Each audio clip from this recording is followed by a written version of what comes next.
సాయంత్రం 4 గంటలకు హోంమంత్రి వచ్చి ప్రెస్ మీట్ను అడ్రస్ చేస్తూ తాను మాట్లాడినప్పుడు కూడా సహాయానికి సంబంధించి పర్యవేక్షించడానికి తాను అనకాపల్లికి వెళ్తున్నాను అన్న మాటలు వాళ్ళ నోట్లో నుంచి రాలేదు. మరో గంట తర్వాత అంటే సాయంత్రం 5 గంటల ఆ ప్రాంతంలో కార్మిక శాఖ మంత్రి ఎవరి పరిధిలోకి వస్తుందో, ఈ డైరెక్టర్ ఆఫ్ ఫ్యాక్టరీస్ అనేది ఎవరి పరిధిలోకి వస్తుందో, ఈ కార్మిక శాఖ మంత్రి కూడా ప్రెస్ మీట్ పెట్టి ఎంతమంది చనిపోయారో తెలియలేదు అన్నాడు. వివరాలు లేవు అని మాట్లాడతాడు. తాను కూడా హుటాహుటిన అక్కడికి వెళ్ళాలి అనే తాపత్రయం కూడా చూపించడు.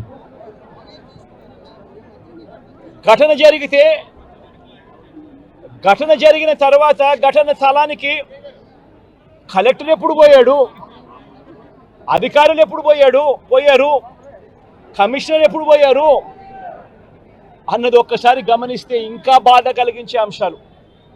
అధికార పార్టీకి సంబంధించిన నాయకులు ఎప్పుడు పోయారు అని చూస్తే ఇంకా బాధ కలిగించే అంశాలు. కనీసం ఘటన జరిగితే కనీసం అంబులెన్స్ను కూడా కనీసం మొబిలైజ్ చేసి ఆ ప్రాంతానికి తీసుకుని రాని పరిస్థితి. బాధితులు ఎవరైతే ఉన్నారో వాళ్ళందరినీ కూడా కంపెనీకి సంబంధించిన బస్సుల్లో తీసుకొస్తా ఉన్నారు, హాస్పిటల్లోకి తీసుకొని పోయే పరిస్థితి. నేను ఒకసారి తేడా గమనించమని అడుగుతా ఉన్నా. ఇలాంటి ఘటనే ఒకసారి మా ప్రభుత్వ హయాంలో కూడా జరిగింది. ఎల్జీ పాలిమర్స్ అనే ఘటన జరిగింది. కోవిడ్ మహమ్మారి ఉన్న సమయం అది. మేలో జరిగింది, మే 2020 ప్రాంతంలో జరిగింది.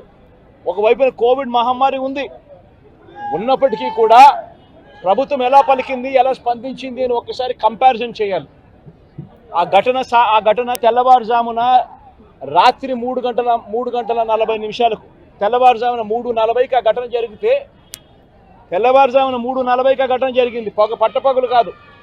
జరిగితే 5 గంటలకల్లా కలెక్టర్ స్పాట్లోకి వెళ్ళాడు, కమిషనర్ స్పాట్లోకి వెళ్ళాడు. అంబులెన్స్ని అప్పటికీ ముమ్మరంగా మోహరించేసాయి. గవర్నమెంట్ అంబులెన్స్ అన్నీ కూడా తీసుకొచ్చాయి. ప్రతి బాధితునికి కూడా తోడుగా ఉండే కార్యక్రమం జరిగింది. 6 గంటలకల్లా వైఎస్ఆర్ కాంగ్రెస్ పార్టీకి సంబంధించిన సీనియర్ నాయకులందరూ కూడా స్పాట్ మీదకి వెళ్ళారు, తోడుగా ఉండే కార్యక్రమం చేశారు. అదే రోజు 11 గంటలకల్లా, మధ్యాహ్నం కూడా కాదు, మధ్యాహ్నం కాకమునిపే 11 గంటలకల్లా ఏకంగా ముఖ్యమంత్రి అంటే నేనే ఏకంగా స్పాట్లోకి నేనే రావడం జరిగింది. స్పందించిన తీరు గమనించమని అడుగుతా ఉన్నా. వెంటనే 24 గంటల్లోనే ఏకంగా ₹1 కోటి కాంపన్సేషన్ ప్రకటించిన పరిస్థితులు గతంలో ఎప్పుడు జరగల. ఇట్లాంటి ఘటనలు జరిగినప్పుడు గవర్నమెంట్ ఎప్పుడు కూడా రెస్పాన్సిబిలిటీ తీసుకొని, గవర్నమెంట్ ఎప్పుడు కూడా బాధితుల పట్ల సానుభూతితో ఎప్పుడూ వ్యవహరించలా. ఇంతగా వ్యవహరించిన పరిస్థితులు ఎప్పుడూ లేవు. మొట్టమొదటిసారిగా ₹1 కోటి కాంపన్సేషన్ ఇచ్చిన ఏకైక ప్రభుత్వం మొట్టమొదటిగా వైఎస్ఆర్సీపీ ప్రభుత్వమే, మన ప్రభుత్వమే, జగన్ ప్రభుత్వమే ఇచ్చిందని కూడా చెప్పడానికి కూడా సంతోషపడతా ఉన్నాను నేను. ఇక్కడ 24 గంటల్లోనే ఏకంగా ₹30 కోట్ల అక్కడికి ఇమీడియట్లీ పంపించి బాధితులకు తోడుగా నిలబడడం జరిగింది.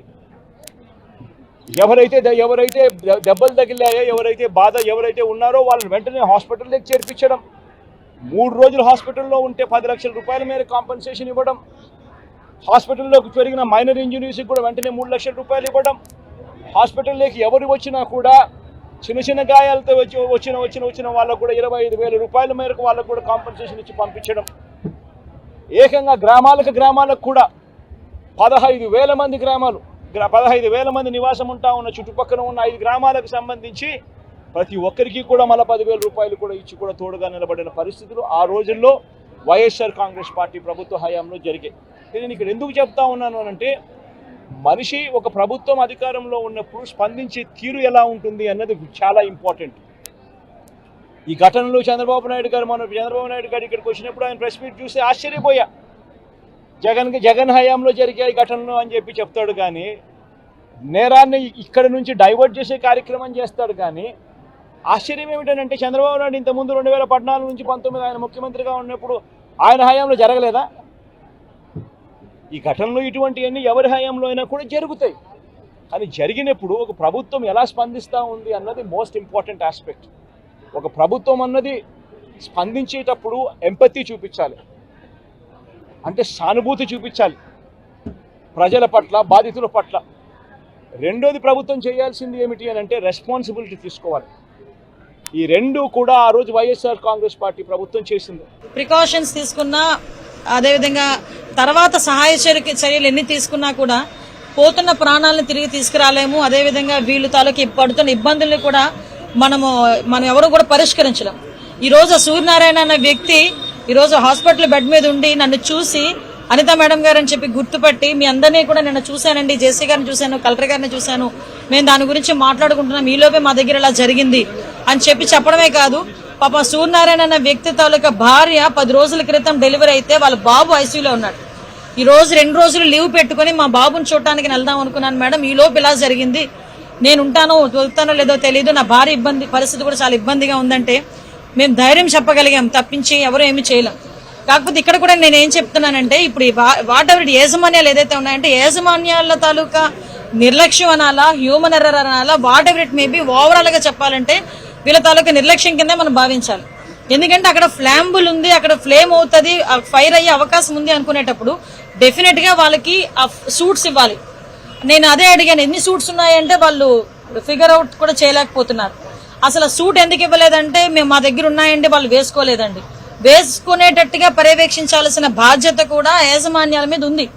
ఈ రోజు అక్కడ ఫైర్ అవుతుంది, లేకపోతే అక్కడ మనకి రెడ్ జోన్ లో ఉంది ఆ ఏరియా అనేటప్పుడు డెఫినెట్ గా లోపలికి వెళ్ళేటప్పుడు ఆ ప్రికాషన్స్ తీసుకొని, హెల్మెట్స్ గానీ అదేవిధంగా వాళ్ళకి సూట్స్ గానీ అవన్నీ ప్రికాషన్స్ తీసుకొని ఉంటే ఈ రోజు ఇంత ప్రమాదం జరిగి ఉండేది కాదు. ఈ రోజు ప్రాణాలతో నిజంగాన కొట్టుమిట్ట ఆడుతున్నారు. వాళ్ళని చూస్తే కడుపు రగిలిపోయింది నిజంగా. ఏంటి వాళ్ళ పరిస్థితి? ఎవరు చేసిన పొరపాటు? ఎవరో చేసిన పొరపాటుకి వీళ్ళు ఈ రోజు హాస్పిటలైజ్ అవడం ఏంటి, వాళ్ళ కుటుంబాల్లో ఇబ్బంది పడడం ఏంటి? సో నేను అదే చెప్తున్నాను, ఇమీడియట్ గా మేము కూడా కలెక్టర్ గారు both Anakapalli and Vizag collector గారితో మాట్లాడడం జరిగింది. ఒక ఇండస్ట్రియల్ అందరితోని కూడా ఒక ప్రికాషన్స్ వైజ్, సేఫ్టీ వైజ్ ఒక మీటింగ్ పెట్టుకుని వీలైతే ఇండస్ట్రియల్ ఎక్స్పర్ట్స్ ని కూడా పిలిపించి ఇక్కడ వాళ్ళకందరికీ కూడా అసలు సేఫ్టీ మేనేజ్మెంట్ ఎలా చేయాలి, సేఫ్టీ ఆడిటింగ్స్ పరిస్థితి ఏంటి, at the same time fire పరిస్థితి ఏంటి, ఇవన్నీ కూడా ప్రికాషన్స్ తీసుకుని వాళ్ళకి క్లియర్ ఇన్స్ట్రక్షన్ ఇచ్చి వెళ్తాం. కానీ ఒకటి మాత్రం చాలా క్లియర్ గా చెప్తానండి, యాజమాన్యాల వైఫల్యాల వల్ల గానీ, నిర్లక్ష్యాల వల్ల గానీ ఏ ఒక్క ప్రాణం కూడా పోయడానికి వీల్లేదు. అలా ప్రాణాలు పోయే పరిస్థితి వచ్చింది అంటే గనక యాజమాన్యాల మీద చర్యలు తీసుకోవడానికి కూడా